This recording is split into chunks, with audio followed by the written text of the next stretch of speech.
સુરતમાંથી સામે આવેલી ફૂડ પોઈઝનિંગની ઘટના બાદ હવે આજે મોતની ઘટના સામે આવી એક પરિવારની કરુણ કહાની નથી। આ સવાલ છે સુરતના ફૂડ સેફટી તંત્રની કામગીરી સામે। આક્ષેપ છે કે વરાછાના એક પરિવારના 5 સભ્યોએ 15 ઓગસ્ટની રાત્રે શીતલ રેસ્ટોરન્ટમાંથી કાજુ પનીરની પંજાબી સબ્જી મંગાવી હતી। જમ્યા બાદ પરિવારના તમામ સભ્યોની તબિયત લથડી। સારવાર દરમિયાન 5 વર્ષની માસૂમ આર્યાનું મોત થયું, જ્યારે માતા-પિતા અને 2 દીકરીઓ સારવાર હેઠળ છે। અહીં સવાલ સીધો છે, શું આ બીમારીનું કારણ ખરેખર ખોરાક હતું? તેનો અંતિમ જવાબ તપાસ અને મેડિકલ રિપોર્ટ બાદ સ્પષ્ટ થશે। પરંતુ જો પરિવારના આક્ષેપો સાચા સાબિત થાય તો જવાબદારી કોની? ફૂડ વિભાગ રાઉન્ડ ધ ક્લોક કામગીરીના દાવા કરે છે, તો પછી શહેરની રેસ્ટોરન્ટમાં ખાદ્ય પદાર્થોની ગુણવત્તા પર નજર કેટલી છે? સેમ્પલિંગ, હાઇજીન અને કિચનની તપાસ ખરેખર નિયમિત થાય છે કે ઘટના બન્યા પછી જ તંત્ર જાગે છે? એક માસૂમનો જીવ ગાવ છે। હવે માત્ર તપાસ નહીં, સત્ય બહાર લાવવાની અને જવાબદારી નક્કી કરવાની જરૂર ઊભી થઈ છે, કારણ કે ફૂડ સેફટીનો અર્થ કાગળ પરની કાર્યવાહી નહીં, લોકોના જીવની સુરક્ષા પણ છે। અને આજ બધે આપણી સાથે ડોક્ટર પ્રીતિ સાદડિયા જોડાઈ ગયા છે। પ્રીતિબેન, ફૂડ પોઈઝનિંગમાં જે આ ઘટના બની છે, સૌથી પહેલા તો તેને લઈને વાત કરવી છે અને એક એવો પણ મુદ્દો અહીંયા ચર્ચવો છે કે એક ફૂડ પોઈઝનિંગ અને જે ફૂડ ઇન્ફેક્શન હોય છે, બરાબર? તો આ બંનેમાં ક્યાંક ને ક્યાંક લોકોને બહુ જ કન્ફ્યુઝન થતું હોય છે, તો સૌથી પહેલા એ સમજાવો કે ફૂડ પોઈઝનિંગ શું હોય છે અને ફૂડ ઇન્ફેક્શન શું હોય છે? ફૂડ પોઈઝનિંગ એટલે કે તમે ક્યાંય બહારથી ખાવાનું ખાધું અને તમને ઝાડા, ઉલટી, પેટમાં દુખાવો, હાઈગ્રેડ ફીવર, સાથે સાથે માથું દુખવું, ચક્કર આવવા, આ જે બધું થાય છે એ ફૂડ પોઈઝનિંગ છે કે તમે બહારનું કશું ખાધું અને તમને તમારી તબિયત ખરાબ થઈ ગઈ।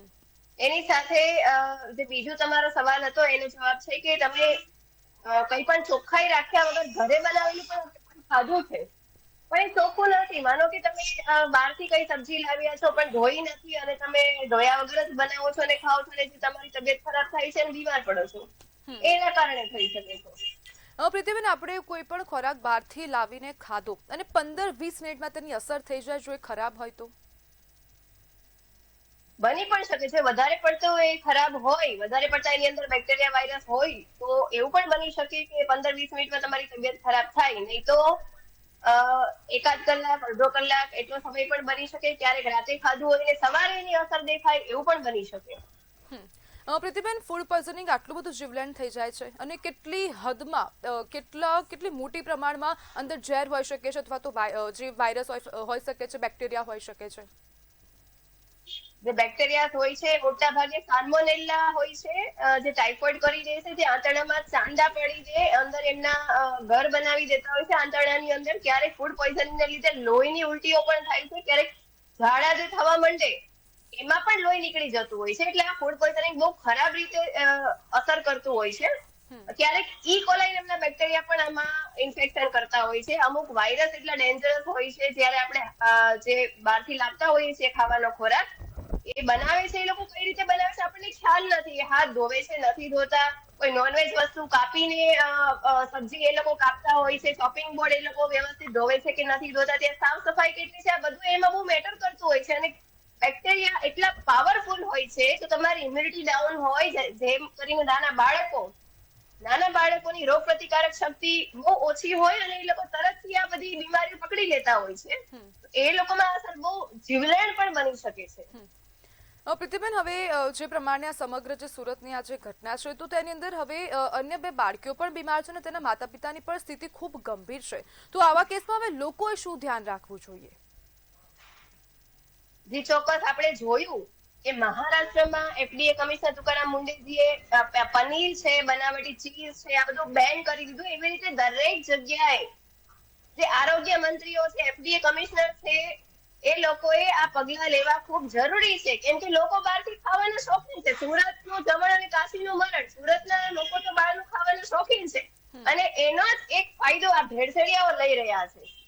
બેફામ રીતે એ લોકો એટલા તૂટી પડ્યા છે કે ગમે તેમ આપણે જોયું એ પ્રમાણે 235 કિલો જેટલું નકલી પનીર કામરેજમાંથી જ પકડાયું, 30 કિલો જેટલું નકલી ઘી, બટર ત્યાંથી પકડાયું, પામ ઓઇલ છે, સોયાબીનનું ઓઇલ છે, આ બધીની ભેળસેળ અંદર થતી હોય છે।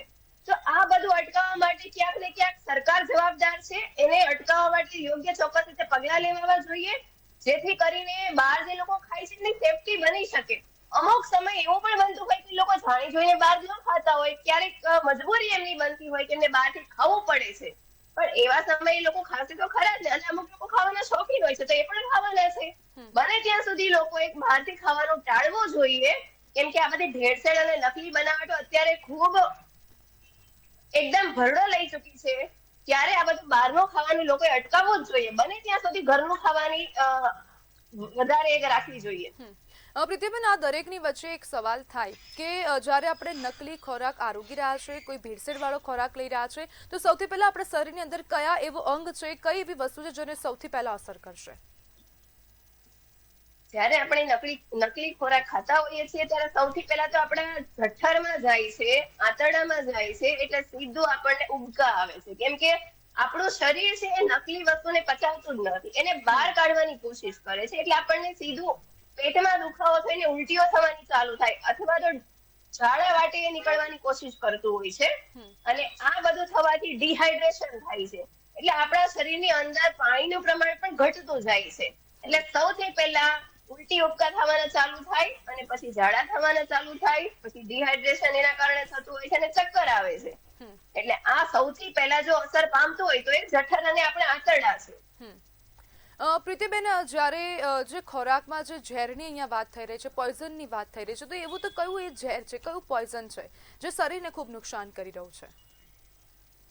એકચ્યુઅલી એ બધા બેક્ટેરિયલ ઇન્ફેક્શન, વાયરલ ઇન્ફેક્શન, અને જે ઈ કોલાઈ નામના બેક્ટેરિયા હોય, સાલ્મોનેલા હોય કે પછી ફંગલ ઇન્ફેક્શન પણ હોઈ શકે. આમાંથી શરીરની અંદર એક ઝેર બની જતું હોય છે, જે એમનું ઇન્ફેક્શન છે, એ ઝેર જ છે.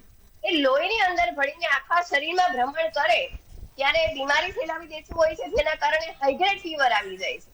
એટલે આને જ એક આપણે ઝેર કહી શકીએ, કે જે નેગેટિવ રિએક્શન કરતું હોય છે બોડીમાં. જી બિલકુલ પ્રીતિબેન, જોડાવા બદલ આપનો આભાર.